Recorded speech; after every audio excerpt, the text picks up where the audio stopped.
নমস্কার।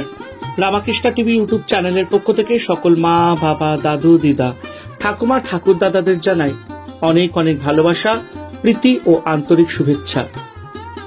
সবাই ভালো আছেন, ভালো থাকবেন। আমি আবারও চলে এসেছি শ্রী শ্রী রামকৃষ্ণ মিশনের নির্মল কুমার রায়ের লেখা রানী রাসমণির জীবন বৃত্তান্ত সম্পর্কে আলোচনা করতে। আজকে আমরা আলোচনা করব তৃতীয় পর্ব, মা জগদম্বার অষ্টসখীর অন্যতমা। কিন্তু শুরু করার আগে আমি সকল পরিবারের সদস্যদেরকে বলবো যে যারা যারা আপনারা আমার রানী রাসমণি আগের ভিডিও বা এপিসোডগুলো মিস করেছেন দেখতে, অবশ্যই রামাকৃষ্ণ টিভি ইউটিউব চ্যানেলে রানী রাসমণি প্লে লিস্টে গিয়ে আগের দুইটি পর্ব আপনারা অবশ্যই দেখে নিতে পারবেন। তো চলুন আজকে আলোচনা মা জগদম্বার অষ্টসখীর অন্যতমা। ঠাকুর শ্রী রামকৃষ্ণ বলেছিলেন, রানী রাসমণি শ্রী শ্রী জগদম্বার অষ্টনায়িকার একজন। ধরাধামে তাহার পূজা প্রচারের জন্যই আসিয়াছিলেন। রানী রাসমণি সম্পর্কে ঠাকুরের এই মন্তব্যটি অত্যন্ত গুরুত্বপূর্ণ এবং এটির তাৎপর্য বোঝার চেষ্টা করা উচিত।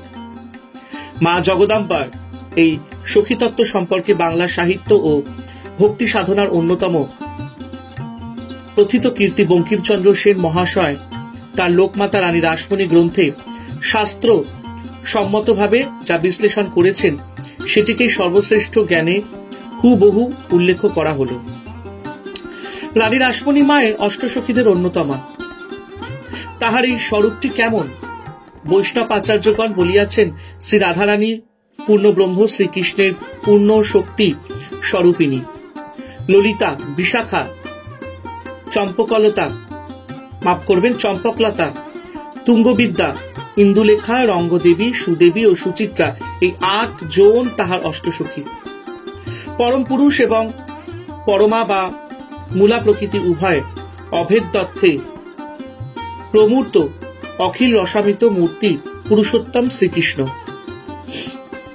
সখীগণকে নিজাভীষ্ট স্বরূপে উপলব্ধি করিয়াই মূলা প্রকৃতির সহিত লীলায়িত শ্রীকৃষ্ণ মাধুর্য অদয় রস আস্বাদন করিতে হয়। এই আস্বাদনটি মানব জীবনের পক্ষে পরম প্রয়োজন এবং ইহাতেই মানব জন্মের সার্থকতা ঘটে। মাতৃভাবের সাধনার ধারাও ইহাই। পরম পুরুষ ও পরমা প্রকৃতি এই দুই মিলাইয়া সদানন্দময়ী বিশ্ববিধাত্রী জননীর সহিত জীবের নিত্য সম্বন্ধের উজ্জীবন ঘটে। সখীগণ মায়ের কায়ের গুহ স্বরূপিণী।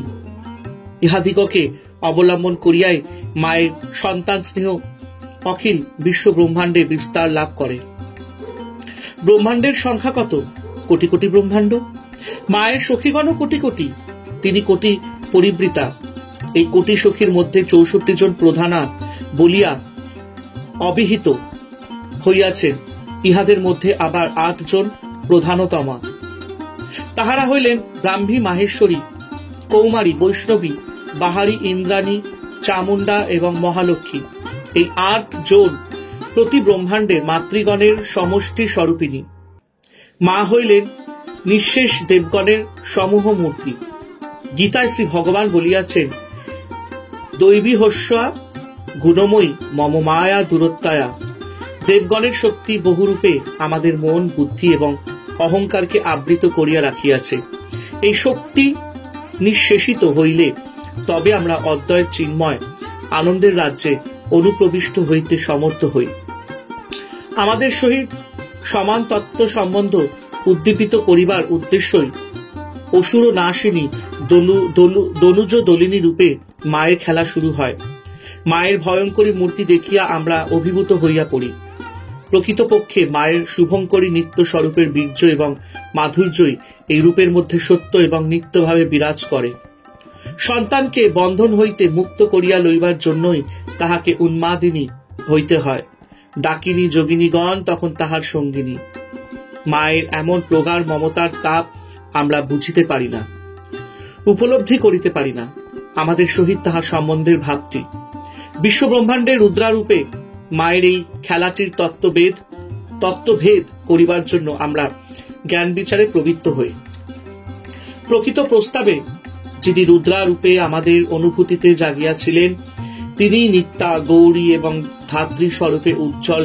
তাহার মুখের মাধুরীতে শারদচন্দ্রের জ্যোৎস্না ধারা ছড়াইয়া আমাদের কাছে প্রকটিতা হন।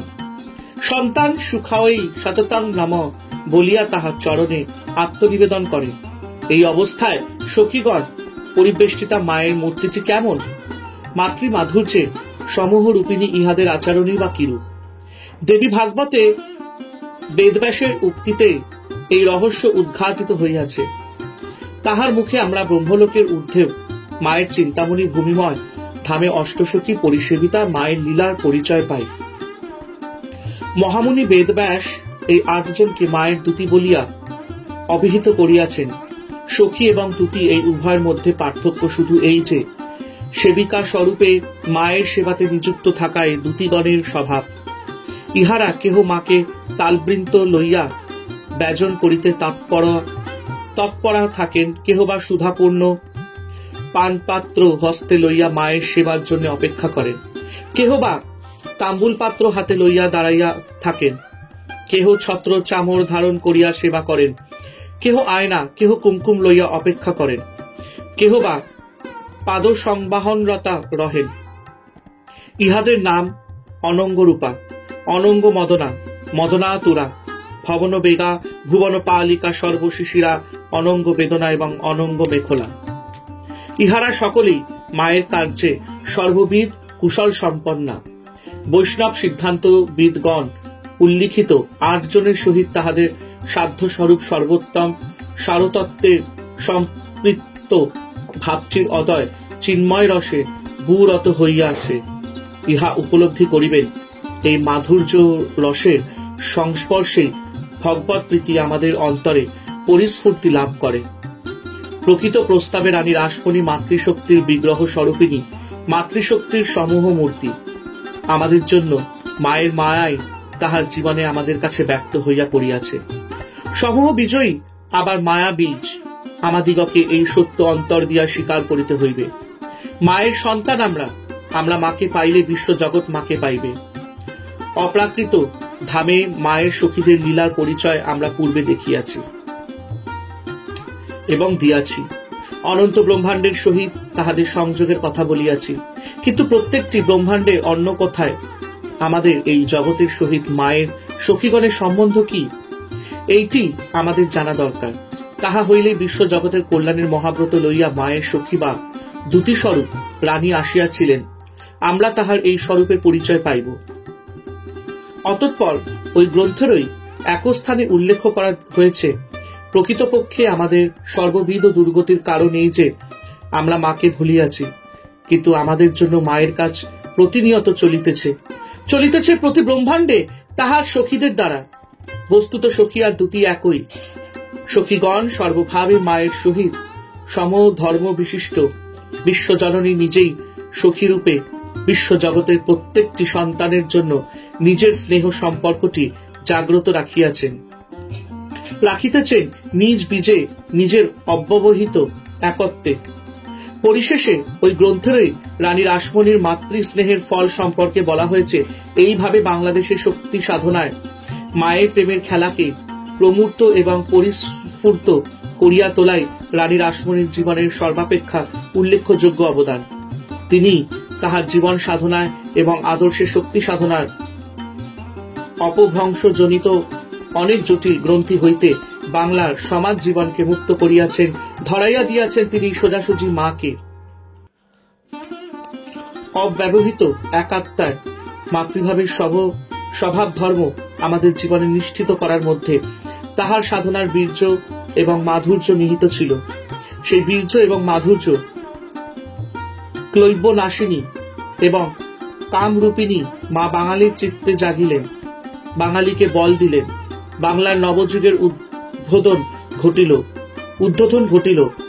মায়ের এই মাধুরী এবং চাতুরী পরবর্তী যুগে আমরা প্রত্যক্ষ করিয়াছি। মহাসাধিকা রাসমণি দেবীর জীবনের আলোচনা সূত্রে তাহার অলৌকিক সত্তার পরিচিতির জন্য বিশদভাবে শাস্ত্রসম্মত ব্যাখ্যা বা সিদ্ধান্তের বিশেষ প্রয়োজন ছিল। শ্রদ্ধেয় বঙ্কিম সেনের ন্যায় এই বিষয় এত সুন্দর ও সরল ব্যাখ্যা আর কোথাও পাইনি। ঠাকুর শ্রী রামকৃষ্ণের দৃষ্টিতে মা মানে রানী মা ছিলেন মা জগদম্বার অষ্টসখীর একজন, যেমন স্বামী বিবেকানন্দ ছিলেন সপ্তর্ষি মণ্ডলের এক ঋষি। ঠাকুরের এই উক্তিগুলি তাৎপর্যপূর্ণ, সেই জন্যই প্রথমেই রানী মায় সেই দেবী সত্তার ব্যাখ্যা সংগ্রহ করার পর এবার আমরা তার মানবী সত্তার ঐতিহাসিক জীবনধারার সঙ্গে পরিচিত হইব। খুবই ভালো লাগলো এবং আশা করি আপনাদেরও ভালো লেগেছে। এবং দু একটি জায়গায় আমার উচ্চারণটি একটুখানি ভুল হয়েছে, কিন্তু সেগুলো আমি ঠিকও করে নিয়েছি। তাও আমি আপনাদের কাছে ক্ষমা চেয়ে নিচ্ছি এবং ঈশ্বরের কাছে ক্ষমা চেয়ে নিচ্ছি এবং আমি আমার বাবা মার কাছে ক্ষমা চেয়ে নিচ্ছি। আপনারা ভালো আছেন, ভালো থাকবেন এবং অবশ্যই রামাকৃষ্ণ টিভি ইউটিউব চ্যানেলকে ভালোবাসা দেবেন, ভালোবাসতে থাকবেন। আমি সবসময় চেষ্টা করি আপনাদের কাছে সুন্দর সুন্দর আলোচনা করা, ধার্মিক কিছু আলোচনা করা। আজকের মতো এখানেই সমাপ্ত করিলাম। হরে কৃষ্ণ কৃষ্ণ কৃষ্ণ হরে হরে, হরে রাম রাম রাম হরে হরে। জয় শিব শম্ভু, জয় দেবী দুর্গা দুর্গতি নাশিনী, জয় মা কালী।